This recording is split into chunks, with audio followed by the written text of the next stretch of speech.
I'm pregnant. Don't come back. Huh? Didn't you hear me? I'm pregnant with George's baby. No, that can't be. Julia, it's your own fault. You neglected your husband under the pretense of accompanying your mother. You've made your bed, now lie in it. Madison said this with a triumphant look. But I was not upset at all and jumped on the phrase, "Don't come back's" part. Really? I'm delighted. My unexpected reaction left George and Madison dumbfounded. Julia, what are you saying? Aren't you mad at me for cheating? Well, I was surprised at first, but I'm not really mad. Besides, I already have a new place to call home. A new home. What are you talking about? Yes, I already have a place to go. So I can leave George, who I no longer trust, to Madison. I muttered this to myself. And little did these two know, a huge disaster was waiting for them later. I am Julia, a 43-year-old working in construction. I have a childhood friend named Madison. I've been playing with her since I was a child. However, by the time we entered junior high, we both became rebellious and ended up in a gang-like relationship. This relationship continued until we graduated from high school, but as adults, we ended up living completely opposite lives. When I was in my 20s, I was immersed in polishing myself. Such as getting a qualification while working in order to make up for my dislike of studying since I was a child. My efforts paid off, and my career was on track by my 30s. On the other hand, Madison spent all through her 20s and 30s hanging out, believing it was a waste not to enjoy life while she could. As we passed our 40s, both unmarried. Madison didn't seem to be in a hurry. In contrast, I, who was raised by a single mother after losing my father at a young age. I started to think about getting married to make my mother happy. There were many men at my workplace, but those close to my age were all married. I casually asked my boss if he knew anyone good. Then, my boss introduced me to a single man close to my age. His name is George. George was 2 years older than me and ran a construction company. He seemed serious and respectable at first glance. George runs the company he inherited from his parents, and like me, he is dedicated to his work. Despite his busy life, he hadn't shown much interest in marriage until now. We hit it off due to our many commonalities and continued dating.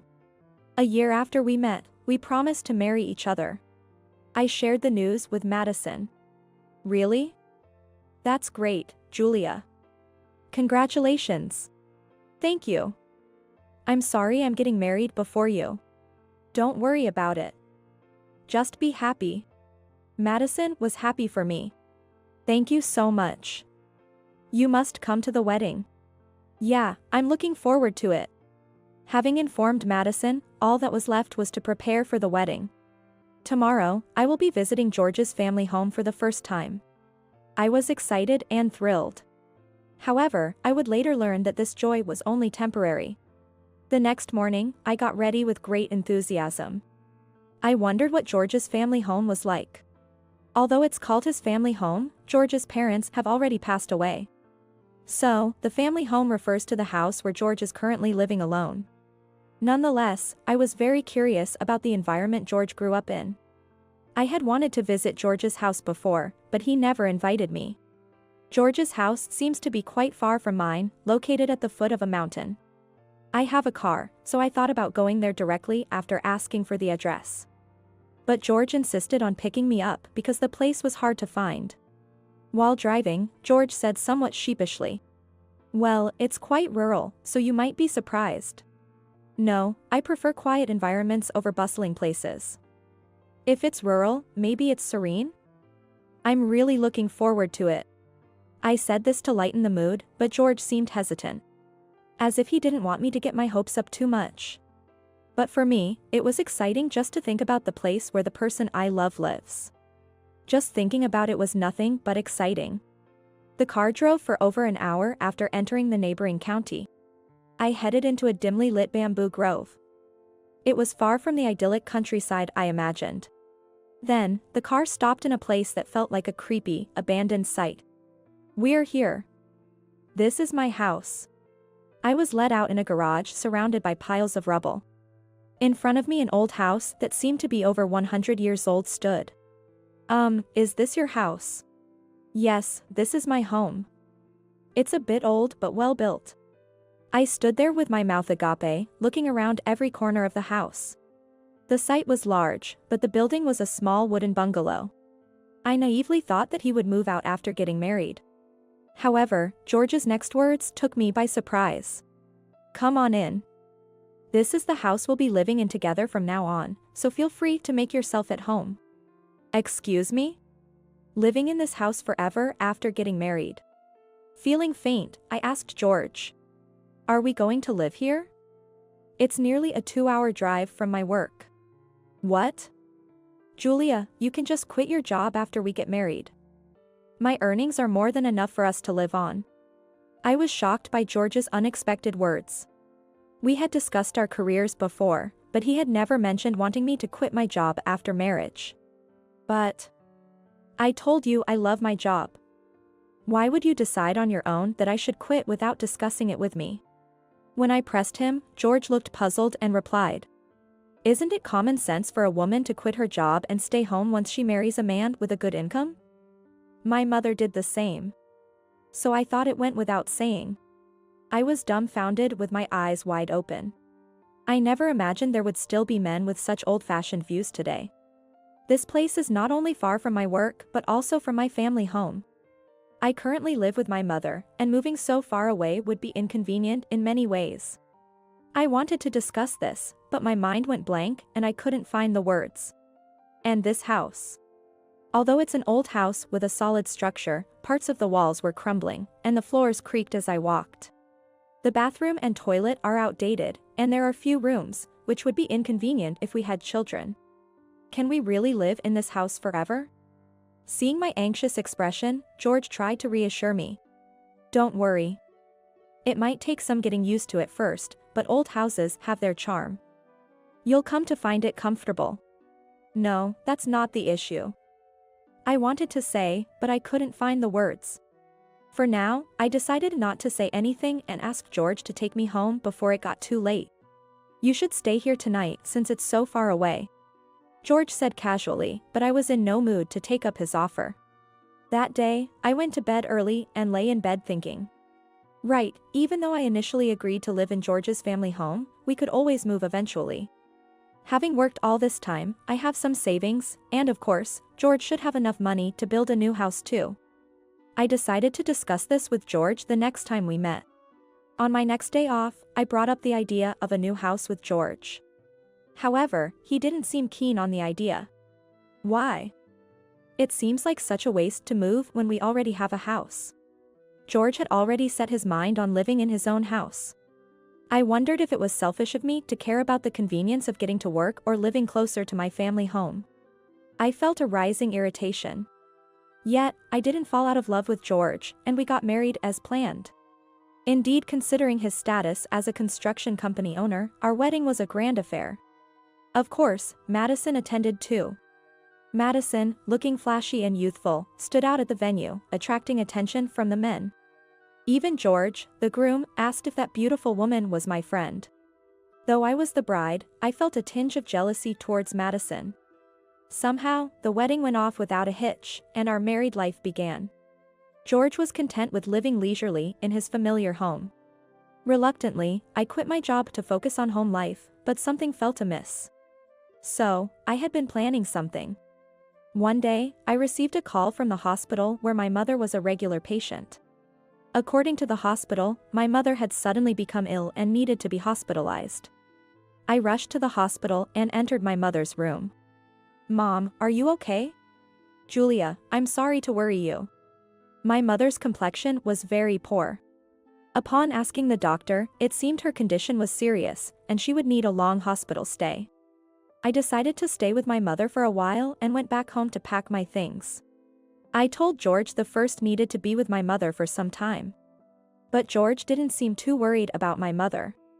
Ah, I see. Well, take your time. I was taken aback by his reaction. As if I were going on a leisure trip instead of attending to my sick mother.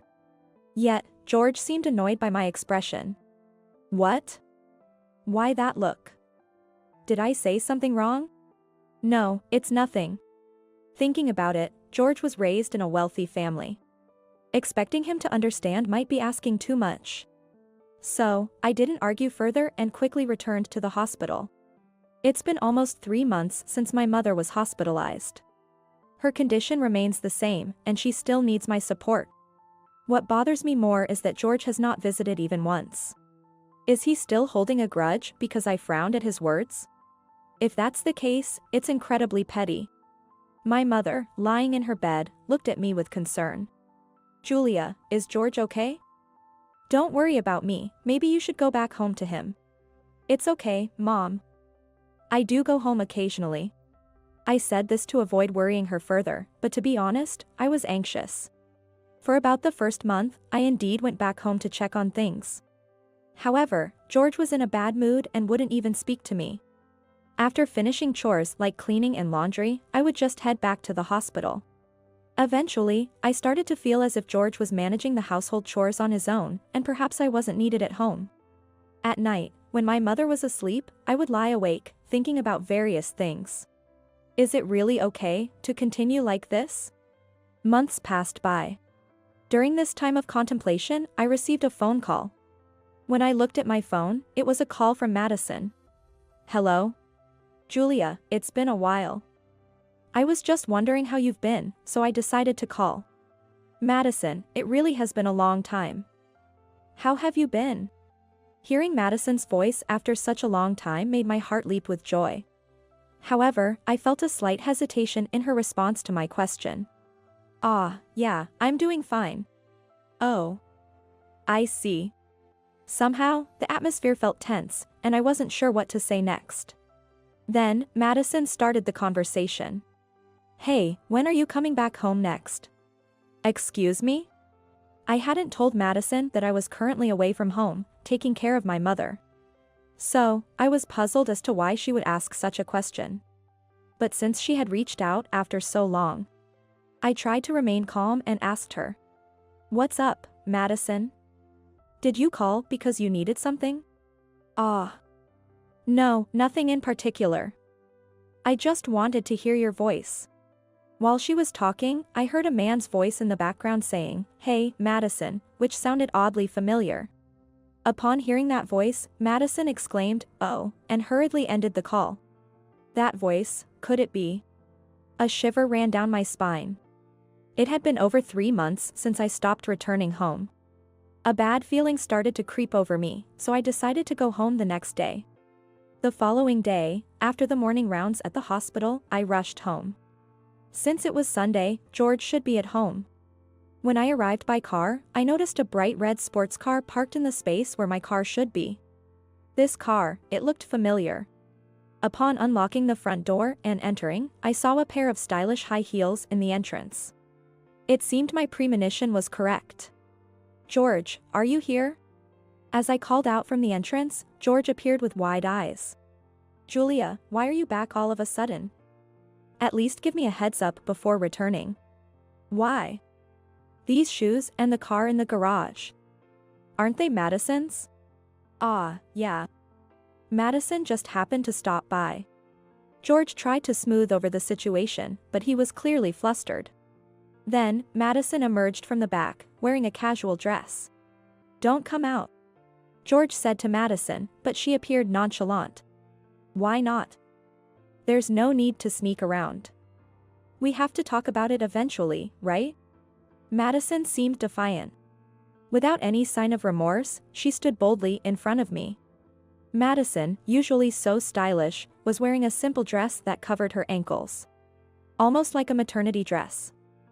As I was thinking this, Madison revealed a surprising fact. I'm pregnant. Don't come back here. What? Didn't you hear me? George and I are having a baby. That can't be, really? Madison, standing defiantly, dropped this bombshell while George beside her sighed deeply, looking down. Perhaps George had hoped for a more calm and collected conversation. It's your fault, Julia. You neglected your husband under the guise of accompanying your mother. You brought this upon yourself. Madison said triumphantly. But I wasn't upset. Seeing that I wasn't panicking, Madison said, pouting. What's with that attitude? I heard you didn't like this house. That's fine by me. I don't mind the old house or the spacious grounds. And there are no nosy neighbors. Plus, George is kind and wealthy, so it's perfect. George, perhaps feeling validated by Madison's words, suddenly changed his demeanor from awkward to confident. When I saw Madison at the wedding, it fell in love at first sight. So, I thought I'd ask you, who dislikes this house? To leave so Madison and I could live here. Exactly. George looked up my contact information from the guest list and called me. He said you weren't coming back, so he wanted me to come over. I was hesitant at first, but he seemed to need me so much. I couldn't say no, Madison bragged. Oh, I see. I responded indifferently. Humph. You're just putting on a brave face. You must be seething inside. I'll say it again, I'm carrying George's child. So, don't come back here. Madison said. To that, I responded with a smile. Is that so? Gladly. My unexpected reaction left George and Madison dumbfounded. Julia, what are you saying? Aren't you angry about my affair? Well, I was surprised at first, but not really angry. Besides, I already have a new place to live. A new home. What do you mean? George looked puzzled, so I explained. Actually, I've been looking for a new house since we got married. I thought we could live here initially. But it's not practical if we have children. There are no schools around here. Madison seemed taken aback by my words. She hadn't considered the need for schools when thinking about their future child. Why didn't you discuss such an important matter with me?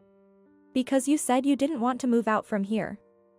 So, I looked into real estate and researched online by myself. But now, it's no longer your concern. What do you mean? George was astonishingly clueless.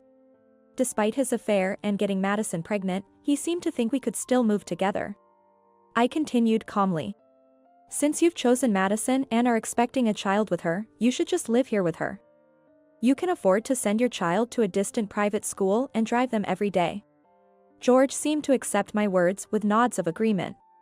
Madison was surprised at my calm demeanor and asked, Julia, aren't you too accepting of this? How can you so easily accept George and my relationship?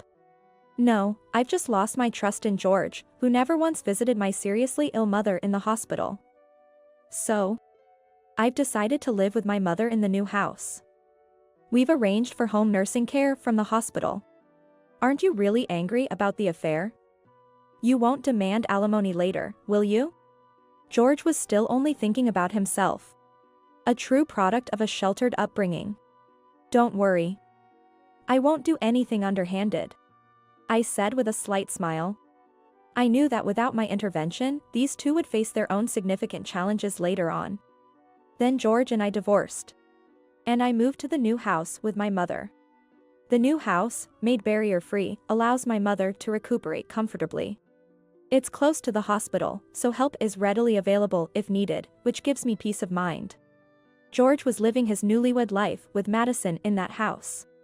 Madison's belly was gradually growing, but there was no hospital nearby. So, George had to drive her over an hour for each medical checkup. Despite this, one might expect them to have a happy married life, but then, after a while, I received a call from George. Hey, why do we have to leave our house? I thought to myself that the day had finally come. Did your uncle come by? Yeah, he did. Did you know about this and keep it a secret? The uncle he referred to was his father's brother. Oh, but George, you should have known that the house is owned by your uncle. Ah. It seemed George had forgotten about this and had been living in the house all this time. I remembered being told when I visited George's relatives before our marriage. Before George's father, the eldest son, passed away, he entrusted the ownership of the family home to his brother, the uncle. They believed George was unreliable as an heir, so they couldn't let him inherit it. So, George was living there with his uncle's consent. I completely forgot about that. But my uncle suddenly came by yesterday, saying he had informed his wife that they were planning to sell the land. Why didn't you say anything about this important matter? Hearing this, I couldn't help but laugh inwardly at how much of a character George's uncle was. I had told the uncle everything that led to the divorce. And then, he had promised to give George a piece of his mind. I'm sorry. I was about to tell you about the house being sold, but then you went ahead and got Madison pregnant. I thought I'd leave the rest to the two of you. But it's fine, isn't it?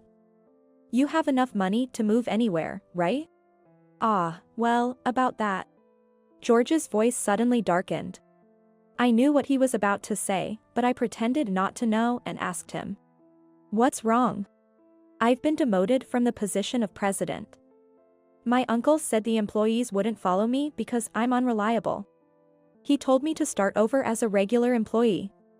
So, my salary is going to be less than half. Oh, is that so? I responded nonchalantly, but I already knew all about it from George's uncle. Madison is furious. She wanted to remodel the house we lived in and build a spacious mansion. When she heard we had to vacate the house and that my salary was cut, she hasn't spoken to me since last night. What should I do? George sounded almost on the verge of tears. It was clear that Madison had started dating George for his money. Well, that's something I'm not involved in anymore. You'll have to figure it out yourself. Wait, what? No. Hold on. George tried to keep me on the line, but I didn't care and quickly hung up. The next moment, I received a call from Madison. I didn't want to answer, knowing what she would probably say, but I figured she would keep calling persistently if I ignored her. So, reluctantly, I answered the phone. Madison's voice came through like a torrent. Hey. What are you going to do about this? It's all your fault, Julia. I thought I had married a rich man. Just as I expected, Madison lashed out with predictable complaints. Well, it's fine, isn't it? George is a kind husband for you. It's not like he's unemployed. I can't accept this. You knew, didn't you? We had to leave the house. And you kept quiet about it. That's so cowardly. What would have happened if I had told you earlier? If you couldn't have the ideal life you wanted, you would have left, right? That would be pitiful for the child in your belly. Madison had nothing to say in response when I hit back with the truth. No matter what life becomes, now that you're going to have a family, you need to stand firm. After conveying just that, I quickly hung up again. I harbored no resentment for losing George. I just couldn't believe I lacked the judgment in men. Forced to leave, George and Madison apparently moved to her parents' house. Despite Madison's parents being angry about their daughter marrying a man who left his wife, they gladly accepted the situation for the sake of their forthcoming grandchild. Years later, George and Madison, with their child in tow, showed up at my place. I hadn't given them my new address, but they had apparently spotted me in town and followed me to find out where I lived. I wondered why they went through all that trouble. Julia, are you there? Actually, we were in the area for our child's kindergarten entrance exam and decided to stop by, Madison announced pompously upon barging into my home. Even as a mother now, she still wore flashy makeup and fashion. I didn't really want to see her, but I responded politely to avoid any unnecessary comments. Still the same, I see. So, how did it go? I wasn't interested in Madison's affairs, but I knew she would bring something up, so I asked anyway. Haha, listen to this. Our child got into the best kindergarten in this area. So, you came all the way here just to tell me that? Well, congratulations. It was clear she had come to brag. Exactly. Our child is so talented, just like his dad. And he inherited my good looks, which made a great impression during the interview. Madison continued to ramble on with her boasting. Oh, that's nice for you. I replied sarcastically, which seemed to irritate Madison as she glared at me with a scowl. Despite someone's actions almost leading us to hell, we're now happily living as a family. There's nothing like having a family and a home, right? George? Ah, yeah. Sure. George finally spoke up from behind Madison. Their son, indeed resembling Madison with his well-defined features, glared at me with a haughty expression, seemingly inheriting not just her looks but her prideful demeanor as well. And this, the best kindergarten, is. Haha, you wouldn't know about kindergartens being single, right? It's Oliver Kindergarten, just nearby. Madison spoke disdainfully, so I quickly retorted. Who said I'm single? I've remarried. George and Madison looked dumbfounded at my revelation. Really? I thought this was your family home where you lived with your mother. Yes, but now I live here with my husband. At that moment, my husband, David, appeared. Got guests? Please, come in. Ah. You are. Upon seeing David, both George and Madison exclaimed in surprise. Recognizing them, David responded. Ah, you must be Liam's parents who came for the interview the other day. You were the interviewer, right? Sorry for the late introduction, I'm David Oliver, the principal of Oliver Kindergarten. You're Julia's friends, I take it? My wife always speaks highly of you. Learning that David was the principal of Oliver Kindergarten left George and Madison speechless. The principal is your husband? Yes, that's right. I can't believe someone like you would marry the principal of a prestigious private kindergarten. How did you even meet? Madison criticized me. But I had worked hard and changed since the old days. I wasn't about to be belittled by her now. We met through work. My company was contracted for the renovation of the kindergarten. It's true. I was impressed by her dedication to her job, so I was the one who asked her out, and that's how our relationship started. David added shyly. Let me introduce you properly. This is my ex-husband, George, and his wife, Madison, who used to be my best friend and took George from me. Hey. Don't introduce us like that. Yeah, what kind of thing is that to say in front of a child? Standing in front of the principal of the kindergarten their child was about to enter, George and Madison were visibly flustered and embarrassed. It was already a prestigious private kindergarten with a long-standing reputation. The revelation of such unfavorable family circumstances must have been unbearable for them. Madison, apprehensively, asked David. Does this mean our child's admission will be revoked? David slightly tilted his head with a stern look but soon returned to his usual expression and replied. For now, let's observe your child's behavior in the kindergarten. Does that mean our child can still attend? George and Madison seemed relieved. However, they seemed unaware of how challenging life in the kindergarten could be.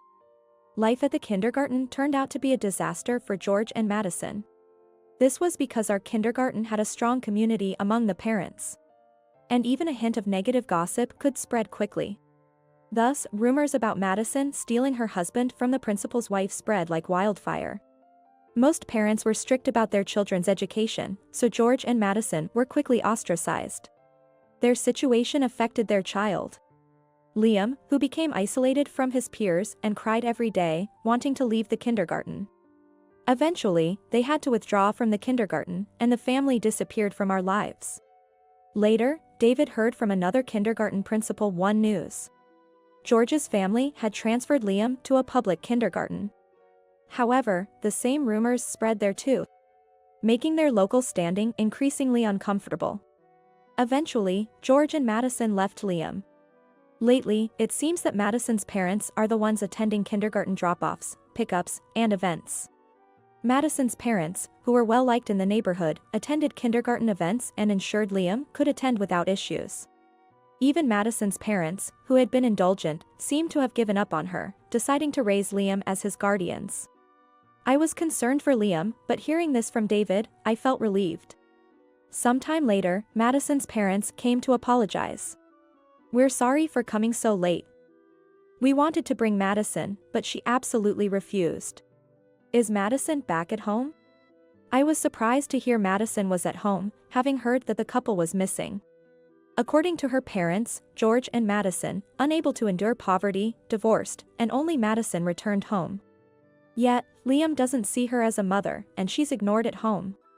Time passed, and I gave birth to a daughter, my first child. Having delivered in a local hospital, I made many mom friends. Though I lost a childhood friend, I now look forward to spending time with mom friends in similar situations. David took paternity leave and has been an excellent hands-on dad. This might be the happiest time of my life.